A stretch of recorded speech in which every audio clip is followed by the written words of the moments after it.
Oke guys, selamat malam. Kita saksikan dan kita bahas tentang kenapa para nabi banyaknya terlahir di Timur Tengah atau berada di Timur Tengah. Kita simak video selanjutnya. Assalamualaikum warahmatullahi wabarakatuh. Sahabat seiman yang dirahmati Allah. Pernahkah kita berpikir kenapa banyak dari para nabi semuanya berasal dari kawasan yang sama? Apa ini hanya kebetulan saja atau justru ada rahasia besar di balik Allah? Jazirah Arab adalah wilayah tanah yang gersang, panasnya menyengat, penuh konflik dan syarat akan peradaban kuno. Tapi justru disinilah langit turun dan cahaya ilahi bersinar paling terang. Apakah bumi ini punya power spiritual yang tidak lihat? Kenapa bukan Cina, Indonesia atau Eropa menjadi pusat kenabian? Mari kita telusuri jejak spiritual sejarah Asia, menyelami misteri langit yang turun dan mengungkap mengapa Allah memilih Timur Tengah sebagai panggung utama untuk menurunkan wahyunya.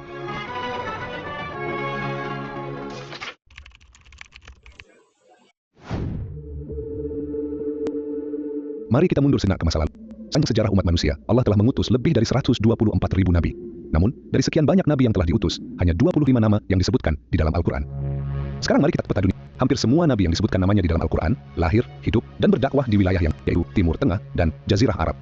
Dari Nabi Ibrahim yang berada di Irak dan Palestina, Nabi Musa di Mesir dan Sinai, Nabi Isa di Yerusalem, hingga Nabi Muhammad di Mekah dan Madinah.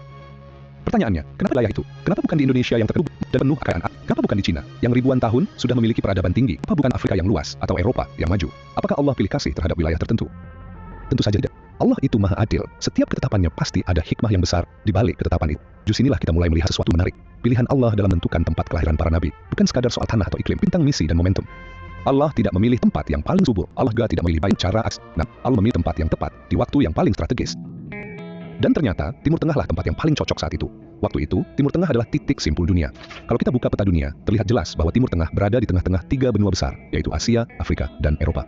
Zaman dulu, posisi ini bukan sekedar posisi, tapi pusat wilayah yang paling ngaruh. Jalur perdagangan internasional melintasi wilayah ini. Pedagang dari Cina, India, Mesir, hingga Eropa, semuanya akan melewati daerah sekitar Syam, Hijaz, dan Mesopotamia. Maka bayangkan, jika Allah turunkan wahyu di sana, bukan hanya suku yang dapat menerima hidayah, tapi petunjuk itu bisa menyebar dan cepat ke seluruh dunia, termasuk Nusantara, setelah berabad-abad kemudian.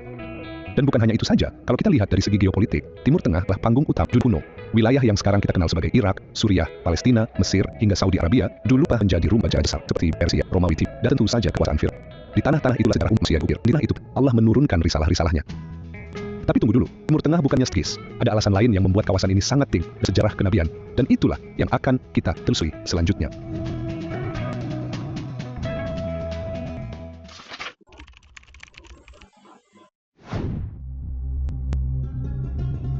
Untuk memahami kenapa para nabi banyak lahir di Timur Tengah, kita tidak bisa mengabaikan karakter tanah dan cuaca wilayah ini. Sebagian besar wilayah di Timur Tengah memiliki tanah yang tandus, minim air, dan krisis akan sumber daya alam. Tapi justru karena kondisi inilah, bangsa-bangsa di sana di tengah lebih kuat dan tangguh. Orang Arab misalnya, mereka hidup di lingkung yang keras, panas, dan sering berpindah-pindah tempat.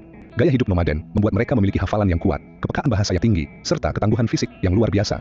Karena itu, ketika wahyu diturunkan, meski awalnya mereka tolak, mereka mampu menjaganya dengan kekuatan yang tak biasa. Bayangkan, jika wahyu diturunkan di tempat yang penuh kemewahan dan kenyamanan, apakah risalah itu akan tetap tegak, atau justru tenggelam dalam godaan dunia? Dan satu hal lagi, gurun tidak hanya keras, gurun masa manusia untuk merenung, gersang, sunyi, dan terbentang luas. Tidak banyak hal yang bisa dilihat, kecuali keheningan dan kebesaran Allah. Maka tidak mengherankan jika banyak dari para nabi menerima wahyu di tengah kesunyian padang pasir. Karena kesunyian adalah tempat di mana hati paling mudah mendengarkan kebenaran.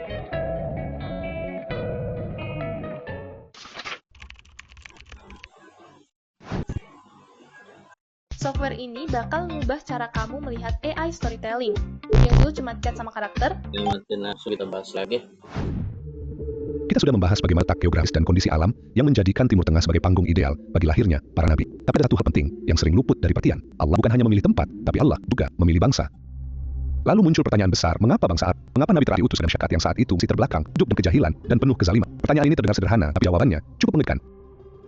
Pertama, mari kita bicara soal bahasa. Bahasa Arab bukan sekedar alat komunikasi. Bahasa ini adalah bahasa yang paling padat, indah, dan fleksibel. Kata saja punya banyak makna, susunan dan konteksnya. Struktur kalimatnya kompleks tapi teratur, dengan majaz, irama, dan nuansa. Maka tidak heran kalau Al-Quran diturunkan dalam bahasa Arab, karena hanya bahasa ini yang mampu menampilkan makna, indah sastra, dan katasan yang dibawa oleh wahyu. Lalu bagaimana dengan masyarakatnya? Orang pada masa itu memang bukan bangsa terpelajar seperti Romawi atau Yunani. Mereka tidak punya universitas ataupun perpustakaan yang megah. Mereka juga tidak dikenal sebagai bangsa ilmuwan. Tapi ada satu budaya yang mereka punya, dan budaya tidak dimiliki oleh bangsa Daisan. Zaman dulu, orang dalam tradisi hafalan. Syair jang bisa dihafal oleh anak-anak kecil. Nasab keluarga dihafal turun-temurun. Cerita sejarah, kisah, peristiwa-peristiwa besar dituturkan di generasi ke generasi. Jadi ketika wahyu turun dan Rasulullah mulai menyampaikan ayat demi ayat, masyarakat Arab sudah punya kemampuan alami untuk menyerap, menghafal, dan menyebarkannya. Bahkan, ketika bangsa lain bergantung pada tulisan, orang Arab menjaga wahyu pertama kali dengan hafalan. Dan kemampuan itulah yang akhirnya menjadi pondasi kuat dalam menjaga keaslian Al-Quran hingga hari ini. Selain itu, masyarakat Arab juga punya karakter yang keras menurut. Kalau mereka tidak suka, mereka langsung terang-terangan. Tapi kalau mereka suka, mereka akan bela mati-matian. Mereka bukan bangsa yang mudah tunduk atau gampang terbawa arus. Tapi ketika hati mereka yakin akan sebuah kebenaran, mereka akan mempertahankan keyakinannya dengan seluruh jiwa dan raga. Dan keadaan bangsa Arab saat itu sebelum paksa moral, mereka masih punya sesuatu yang bisa diperbaiki, yakni fitrah. Fitrah yang belum tertutupi oleh filsafat, politik, atau sistem ideologi yang rumit. Mereka masih polos dalam menyikapi kebenaran. Kalau mereka salah, mereka mengakuinya. Kalau mereka benar, akan berjuang kebenaran itu. Itulah mengapa ketika Al-Quran datang, dan ketika Nabi Muhammad menyampaikan risalah, hati mereka bergetar, air mata mereka mengalir, dan jiwa mereka bergerak. Padahal sebelumnya mereka jauh dari kebenaran. Tapi ketika kebenaran datang, mereka langsung berubah total. Kita bisa melihat contohnya dari sahabat-sahabat besar seperti Umar bin Khattab atau Khalid bin Walid radhiyallahu anhuma.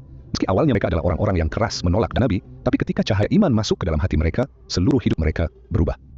Dan satu hal lagi, masyarakat Arab saat itu hidup dalam sistem kabilah, yaitu kelompok-kelompok besar yang punya kehormatan masing-masing, tapi tetap saling terhubung.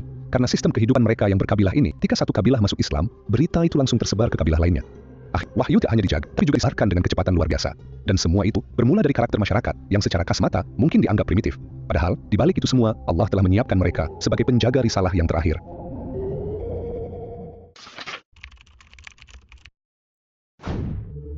Kalau kita telusuri di dalam, ada pola lain yang tak kalah menarik untuk kita bahas. Banyak nabi lahir bukan di negeri yang damai, tapi justru para nabi dilahirkan di tengah kekacauan moral, kerusakan sosial, dan sistem hidup yang bobrok. Coba kita lihat ke Mesir. Nabi Musa diutus ketika kezaliman Firaun sedang merajalela. Di masa Nabi Luth, kaumnya terjerumus dalam penyimpangan moral. Dan puncaknya ketika Nabi Muhammad diutus kepada bangsa Arab yang hidup dalam keadaan jahiliyah. Anak perempuan dikubur hidup-hidup, orang tidak punya hak, perempuan hanya menjadi objek, dan perang antar kabilah terus terjadi, seakan tanpa akhir. Tapi justru di tengah kegelapan inilah Allah menurunkan cahayanya. Itu karena tugas seorang nabi bukan sekedar menjadi guru atau pengajar, tapi menjadi agen perubahan, membawa cahaya, dan memperbaiki tatanan masyarakat dari akarnya. Dan kawasan Timur Tengah, khususnya Jazirah Arab, adalah tempat yang haus akan kebenaran. Mereka siap ditempa oleh wahyu, meski keras kepala di awalnya. Nabi memang lahir di sana, tapi kebenaran yang dibawanya ditujukan kepada seluruh umat manusia. Dan disinilah kita berdiri hari ini. Meskipun kita bukan orang Arab, bukan keturunan para nabi, tapi satu hal yang pasti, cahaya itu telah sampai kepada kita. Risah yang dulu turun di tengah padang pasir, kini sudah menerangi rumah kita, masjid-masjid kita, dan hati setiap muslim di seluruh dunia. Dan sekarang kita bukan hanya penonton sejarah, kita adalah pewaris risalah itu. Pewaris amanah yang telah dijaga dengan darah, air mata, dan pengorbanan para nabi, serta generasi pertama umat ini.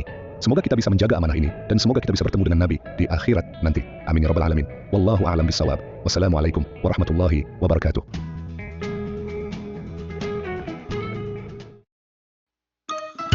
Ada pun nih, belanja dagangan budget pas-pasan, mau buka usaha modal masih kurang. Pinjam di Adapundi, limit tinggi bunga rendah, pakai Adapundi dana aman lancar. Tagihan numpuk tapi belum gajian, pengen liburan tapi dompet menangis. Dibantu Adapundi cair langsung gak pakai lama, pakai Adapundi dana aman lancar. Mau ganti HP takut cicilan besar, beli motor mikirin beban bulanan. Dibantu Adapundi bebas pilih tenor cicilan, pakai Adapundi dana aman lancar. Buka HP-mu sekarang pinjam di Adapundi, pakai Adapundi dana aman lancar. Hidupkan setiap mimpi dengan hati.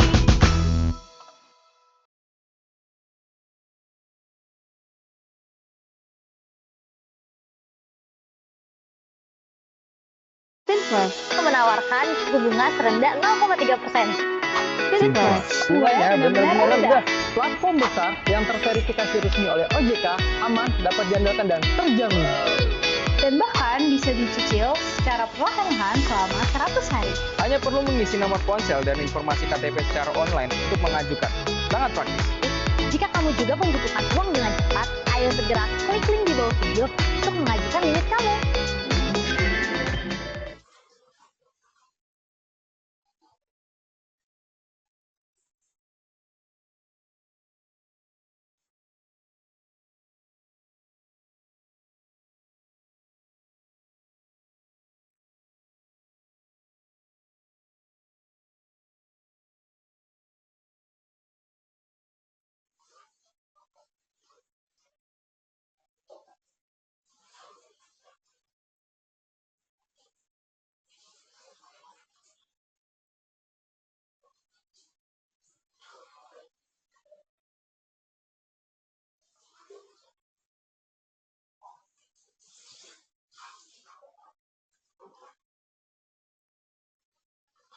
Bye.